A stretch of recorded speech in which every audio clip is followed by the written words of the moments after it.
আমাদের ভিডিওটি আপনাদের কাছে কেমন লাগছে তা অবশ্যই আমাদেরকে কমেন্ট করে জানাবেন। আর ভিডিওটি ভালো লাগলে এমবি ডায়েরি চ্যানেলটি সাবস্ক্রাইব করবেন আর লাইক দিতে ভুলবেন না কিন্তু। ধন্যবাদ সবাইকে।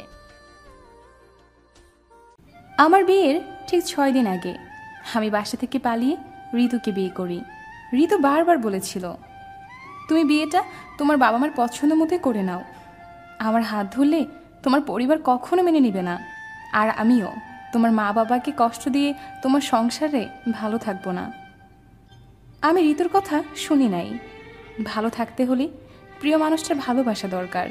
আমি ভালো করেই বুঝি একটি মেয়ে সব সময় অন্যের জন্য বেঁচে থাকে, কখনো বাবা মা, কখনো স্বামী, কখনো সংসারের জন্য। সেজন্যই ঋতুকে ভালো রাখতে হলে আমি যে প্রতিশ্রুতি দিব ঠিকঠাক মতোই পালন করতে হবে। আমি ভালোবেসে আগলে রাখলে অবশ্যই ঋতু ভালো থাকবে। আজ আমাদের 10 বছরের অ্যানিভার্সারি। আমরা কখনো ঝগড়া করে একজন আরেকজনকে ছেড়ে কোথাও থাকিনি। মাঝে মাঝে ঋতুর বাসা থেকে কল আসে, আমি যাবার অনুরোধ করি। আমাকে একা ফেলে যায়নি। আমাদের বিয়ের এত বছর হলেও আমরা এখনও বাবা মা হতে পারিনি, এই নিয়ে আমাকে কখনো প্রশ্ন করেনি। আমিও কোনো কারণে প্রশ্ন করিনি। হয়তো আমার অথবা ঋতুর যে কোনো একটি সমস্যা থাকতে পারে।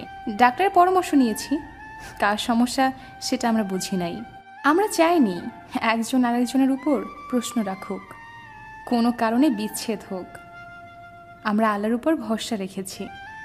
আমরা 10 বছর হলো বাসা ছেড়ে এসেছি।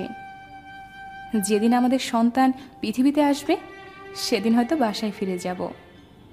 আমরা 10 বছর সংসারে বহু সমস্যায় মুখোমুখি হয়েছি।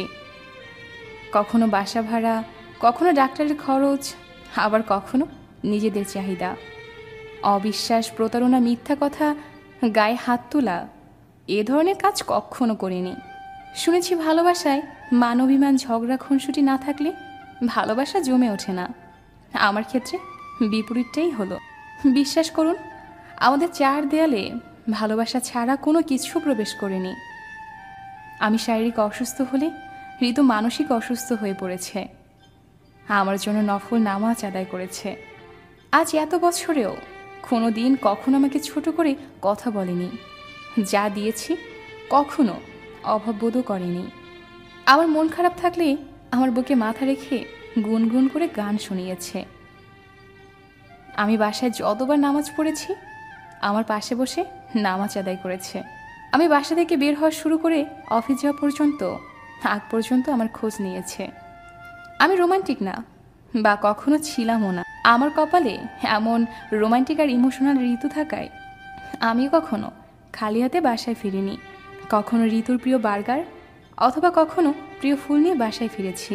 বাসায় ফিরেই 5 মিনিট যাবৎ আলতো করে জড়িয়ে ধরে হাগ করে ফ্রেশ হয়েছি। সাপ্তাহিক ছুটির দিনে ঢাকার বিভিন্ন এলাকায় দুজনে হাতে হাত রেখে ঘুরেছি। হ্যাঁ, আমি মনে করি আমি ভাগ্যবান। আমি আমার মনের মতোই একজনকে পেয়েছি। আমার জীবনে ঋতুকে নিয়ে ভালোবাসার কোনো কমতি নেই, কোনো অভিযোগ নেই। আমি এ যুগ কেন, যুগ যুগ ঋতুকে আমার পাশে চাই। ইহকাল পরকাল সব সময় আমার পাশে চাই।